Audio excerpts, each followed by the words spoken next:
It's good that we've seen this movie before in different ways. Come on now. Thank you, Danny. Yes. You were so proud of yourself.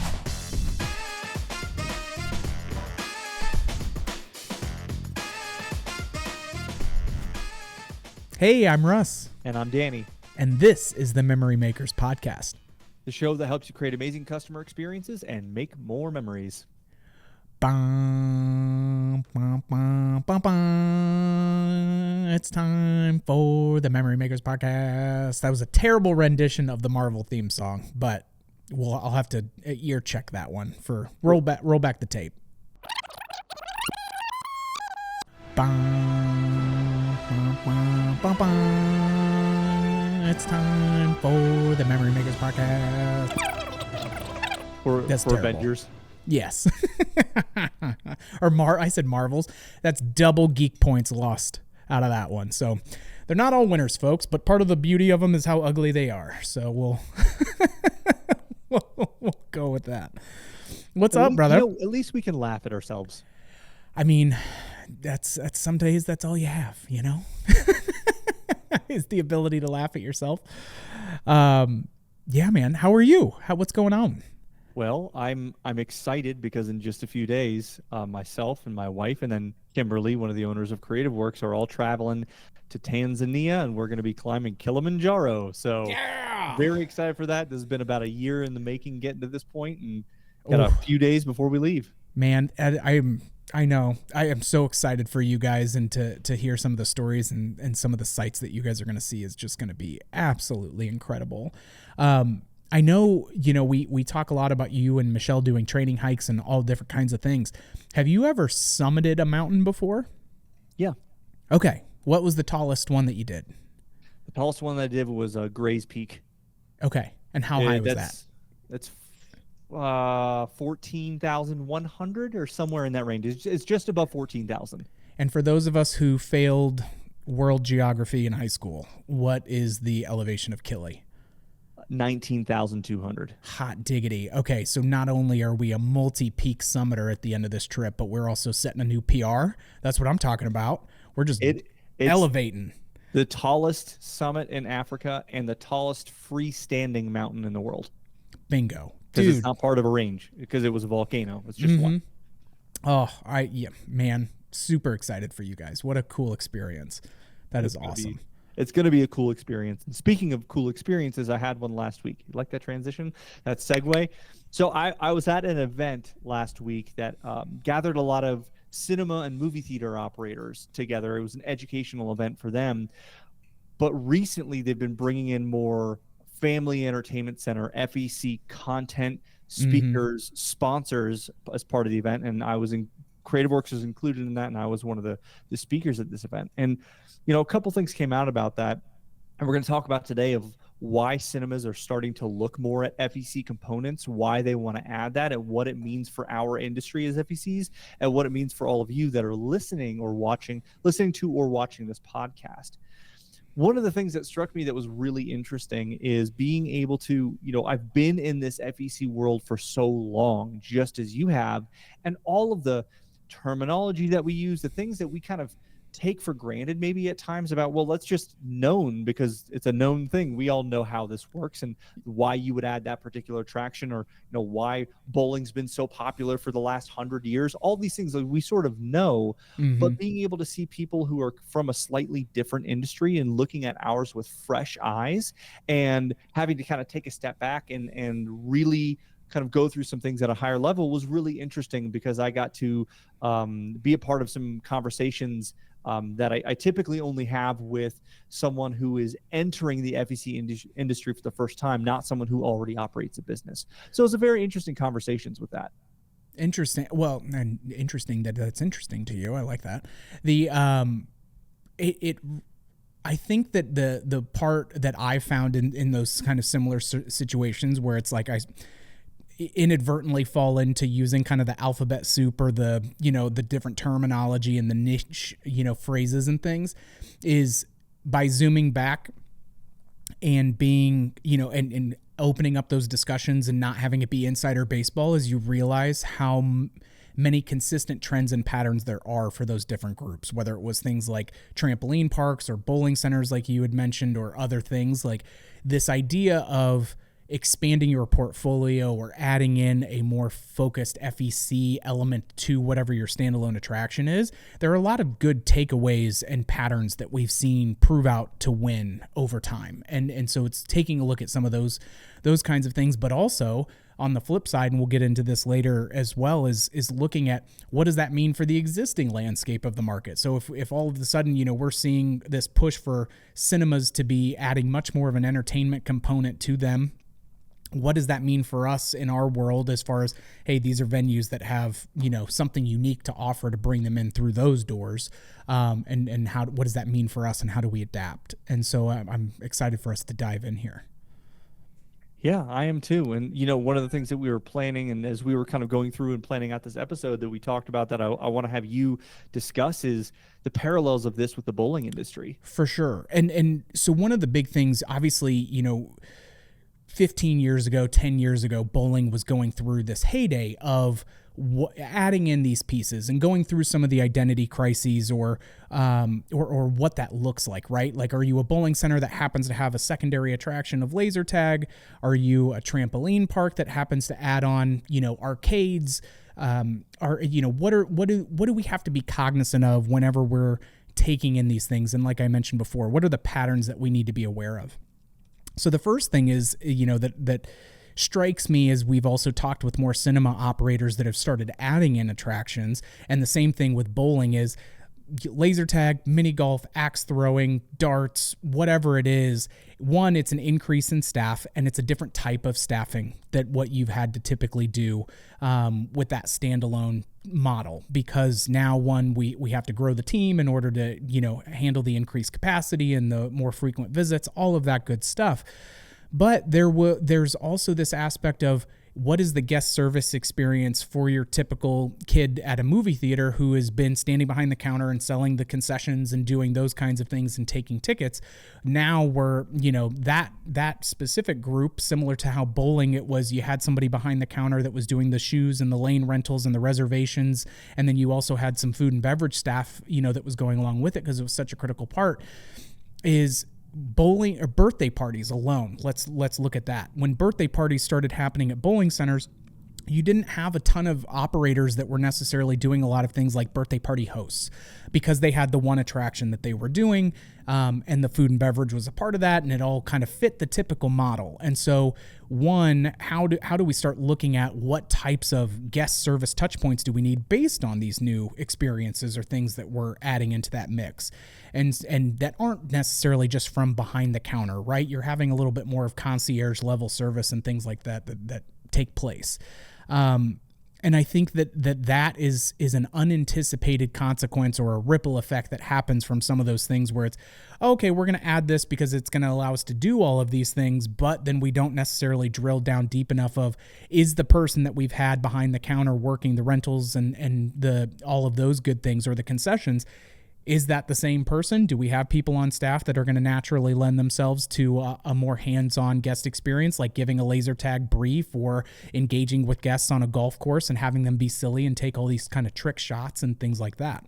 So it's identifying who do we have that is going to be translatable over to that new experience, or who do we need to bring in that's going to be able to better serve that, and looking at how do we make sure that we're learning from competition and really folding it into who we are as an entity, and what does that mean, right? Not every cinema, or theater is going to add in an FEC model, because to your point, they're going to be either later adopters with it, or they're going to just not feel comfortable taking on that new skill set of employees that they're going to need, either to grow what they have or to supplement and add in new team members.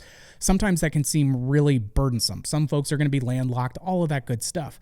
But for the ones that do, and more specifically the ones that do that well, it can be a massive game changer in a market no matter what. And we see these trends happen. I mean, you look at trampoline park staff having to go and evolve, and I say this with all the love in the world for my trampoline park operators, but having takeaways from them of some of these growing pains is, in the early days of the trampoline world, we had, kind of lifeguards, so to speak, that were patrolling and monitoring and watching and doing all of that, but they didn't have to have technical expertise around, pin setters for bowling, right? And they didn't have to have someone that was able to do the laser tag marshaling and have that animated personality to referee and create that fun experience, gamify what they're trying to do. You still need switched on cats who are having fun with your guests, all of that. And so there are varying degrees of that starting point that every operator deals with their staff.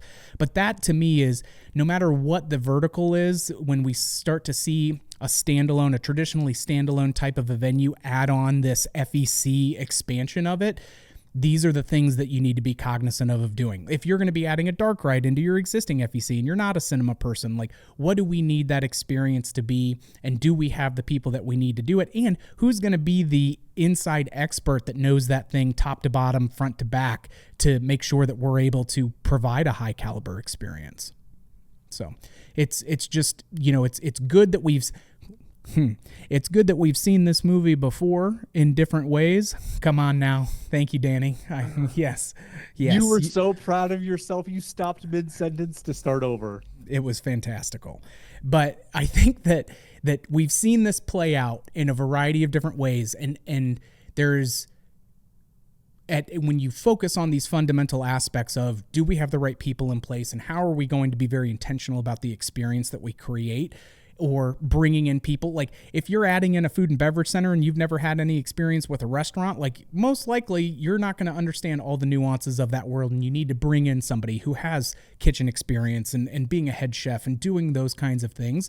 And so it's nice to see, even with this kind of new entry into our FEC world, that they're going to have to go through some of those learning curves, and they're going to have to be intentional about how they're doing that. And that's also good for our existing operators who are saying, hey, we still are further down this path and have a way of keeping a competitive edge. But ultimately, this is the entertainment arms race, right? Like, it doesn't stay static. It doesn't stop. These are the things that change our market, that require that continual, never-ending improvement that we talk about so much. And when we kind of take a step back and move on to the next portion of this conversation of the arm race and how things are evolving over time, we can ask ourselves, well, why? Why is this happening? Why are cinemas now moving into an FEC model and bringing in more attractions? And I think there are two big reasons for this. Number one is that for a lot of them, there's a need for them and a desire that they have to diversify their offerings, diversify their models, and be able to offer something else beyond the movie itself that brings people in the door, but also keeps them on site longer, because the longer that there's dwell time, the more time that people are going to spend inside those four walls of your building, the more money they're going to spend. Those two are positively correlated with one another. So there's the diversification side of things for the business growth in the future. And then second, when we look at location-based entertainment and FECs across the board, there is growth happening everywhere, right? We talk to families who operate individual locations that are now opening second and or third locations because they have that growth. There are corporate entities across the board that are aggressive in their growth plans and entering new markets and expanding the number of locations and venues that they have. There are franchises across the board that are investing in growth in a lot of different areas. And it's not just those who are already in the industry expanding to additional locations. There are also brands that have not really been a part of location-based entertainment that are seeing the value of it and therefore now investing in it. So a couple examples of this is Hasbro. They're opening up a venue called the Game Room at the American Dream Mall in New Jersey that is going to have, a G.I. Joe laser tag that we did, and they have a couple other Thomas the Tank and a couple other brands that are incorporated into this location-based entertainment venue. We've also got Mattel Adventure Park that is going to be opening up in the Phoenix area later this year. That's going to have Hot Wheels and Barbie and a bunch of their brands incorporated into this kind of larger, more resort-style location-based entertainment venue. Yeah. You've also got, a brand like The Puttery, which has investment from Rory McIlroy, the golfer, that he's recognizing the value of this location-based entertainment. Even famous YouTubers, you look at Dude Perfect, and they're opening something called Dude Perfect World, which is going to be this giant headquarters where their fans get to come and participate in the experiences that they have shown in their videos of making the trick shot or setting the world record or doing these different things. And I share all of this because, you know, when you look at brands like Hasbro or Mattel, they have some smart people doing a lot of research. They're not doing this by accident. They're not just on a whim saying, let's open up a location-based entertainment venue. They have studied the marketplace, and they see there's so much value in the things that we in the FEC world already do. And we've got this opportunity to continue investing in our own businesses to drive more traffic, get more people from our community to come together and enter our venue, because as we like to say, you operate the place where people celebrate together and escape together. And the work that you do matters. And the more that you grow, the more memories that you're able to make. Totally agree. Well, and it's easy to get intimidated by some of those things at the time because you have these massive IPs or recognizable worldwide brands that are all of a sudden coming into a market and disrupting that. And then, you know, they've got big backing so they can do more than one location, all of that stuff. But our existing FEC operators or bowling entertainment operators or you know, adventure parks, whatever, you know, the modified term is, where we're no longer an FEC, but we're in, you know, or a bowling center or just a trampoline park or any of these things. We've expanded and changed our identity. They're having to go through an identity change as well, because to your point, they haven't done these things before. They are starting to do it. But it's I think for those folks that are already in the market and see things like this, like, you have a brand, and you have the ability to grow and change that brand as well. And it's really being comfortable with, what are we at our core, right? And we talk about this quite a bit of, what business are you in? Oh, I'm a bowling center. We're in the bowling business. Very rarely, you know, that may have been the mindset 10 or 15 years ago.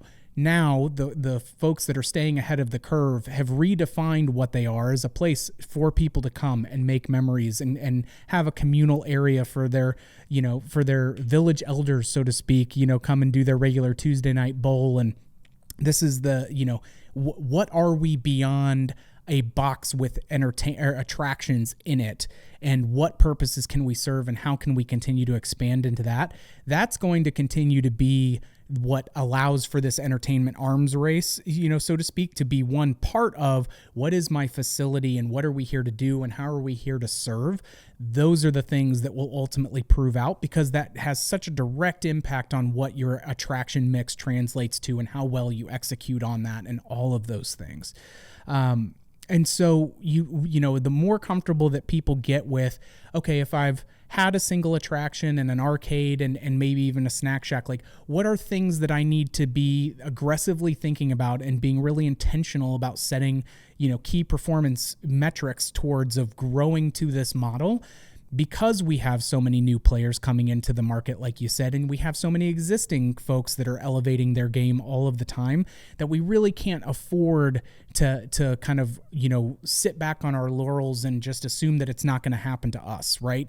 And ultimately, it's for the good of the consumer, right? The people that come to celebrate and escape in our facilities, they're getting more value out of it. And I still having seen the movie played out, like we were joking about before, the one thing that has stayed true to the highest degree is the folks that are there and that are doing it well and executing and being additive to our industry.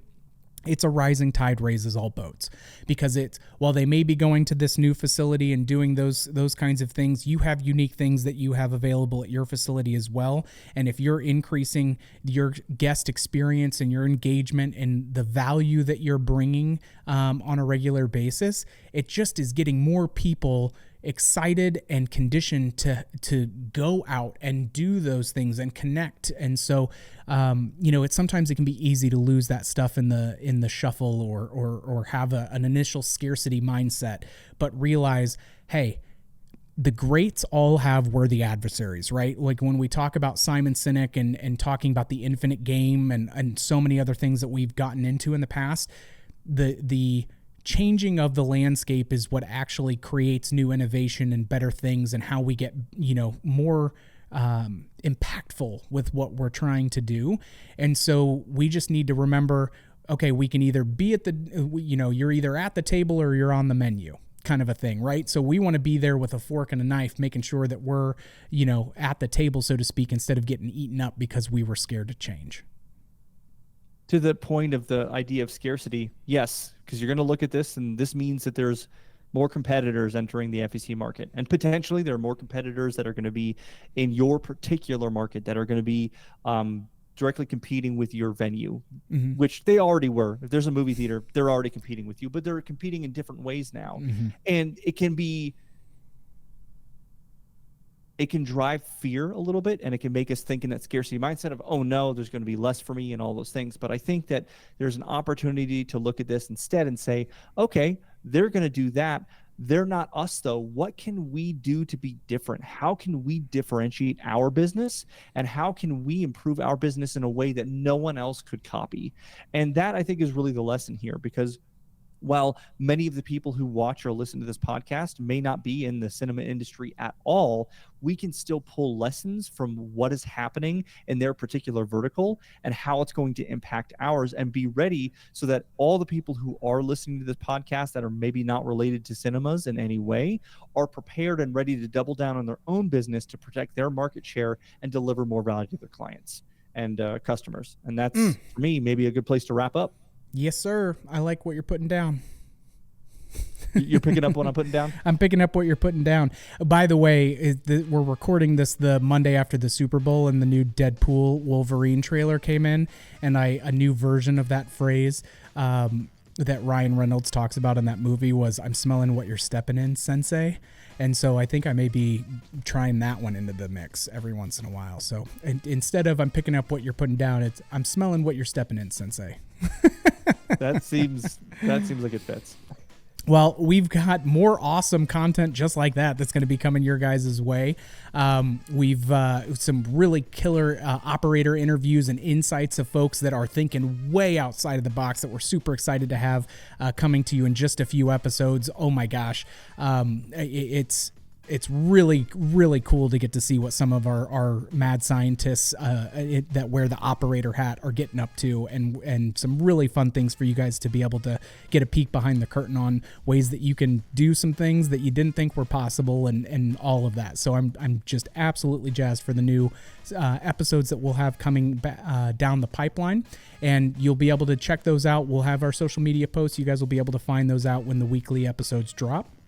But if you guys also have specific things that you guys are doing that is really fun and groovy and outside of the box, or things that you think are underserved, hit us up. We'd love to hear from you and get you on the podcast, and or bring up those topics so that way we can dive a little deeper with you. If you liked what you heard, don't forget to subscribe and leave a review. And we always appreciate those 5 stars. Please and thank you. As Russ said, if you've got any ideas for topics or guests or anything like that, follow us on social media, send us a DM. All right, and we will catch you on the next one, troublemakers.